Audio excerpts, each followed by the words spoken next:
Hello అండి. నేను first tailoring నేర్చుకున్న తర్వాత కస్టమర్స్‌వి కుడదామని స్టార్ట్ చేసినప్పుడు నాకు చాలామంది ఇంటి దగ్గర ఉండేవాళ్ళే సపోర్ట్ చేసి, మేమిస్తాము నేర్చుకో నీకు ఎవరు ఇవ్వకపోతే ఎలాగొస్తాయని చెప్పేసి ఇంటి దగ్గర ఉండేవాళ్ళు ఇచ్చారనమాట. అలాగే కొంతమంది ఇచ్చారు. నేను కుడుతూ ఉన్నాను. అంటే బ్లౌజ్ కుట్టిన తర్వాత అంటే స్టార్టింగ్ కాబట్టి చిన్న చిన్న ప్రాబ్లమ్స్ వస్తూనే ఉంటాయి గదా! వాళ్ళైతే ఒక్కొక్కరేమో షోల్డర్ జారిపోతున్నాయని, ఒక్కొక్కరేమో లూజ్ అయిందని, షేప్ సరిగ్గా కుదరలేదని ఇలాగ అంటూ ఉండేవాళ్ళు. నేను చాలా డిసప్పాయింట్ అయిపోయేదాన్ని ఒక్కసారిగా. అరె! అందరూ ఇలాగే అంటున్నారని చెప్పేసి.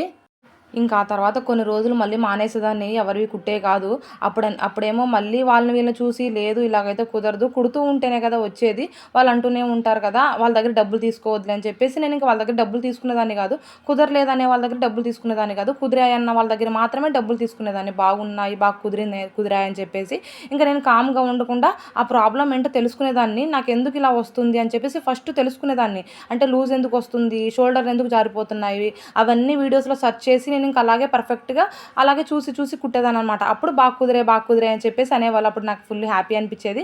అప్పుడు నేను డబ్బులు కూడా చాలా తక్కువగానే తీసుకునేదాన్ని. రూ. 100 అలా తీసుకునేదాన్ని నేను బ్లౌజ్ కుట్టినందుకు. ఇప్పుడు 150 అయితే తీసుకుంటున్నాను. ఎక్స్‌పీరియన్స్ వచ్చింది కాబట్టి 3 ఇయర్స్ అయింది ఇప్పుడు నేను కుట్టడానికి. ఎక్స్‌పీరియన్స్ వచ్చింది కాబట్టి ఇలా కుడుతున్నాననమాట. ఇలాగే ఎవరైనా చాలామంది కొత్తగా కుట్టేవాళ్ళుంటే ఇలాగే డిసప్పాయింట్ అవ్వకుండా మీరు మళ్ళీ లేదు నేను నాకు కుట్టేకి రాదు అని చెప్పి డిసప్పాయింట్ అవ్వకుండా మళ్ళీ స్టార్ట్ చేయాలనమాట. మీరు స్టార్ట్ చేసి కుడుతూనే ఉంటేనే మనకు చెయ్యి అనేది ఎక్స్‌పీరియన్స్ వస్తది. బాగా చెయ్యి కూడా తిరిగిద్ది. బాగా కుట్టగలుగుతామనమాట. నేను చెప్పింది కరెక్టా కాదా అని చెప్పేసి కామెంట్ సెక్షన్‌లో కామెంట్ చేయండి. లైక్ చేయండి.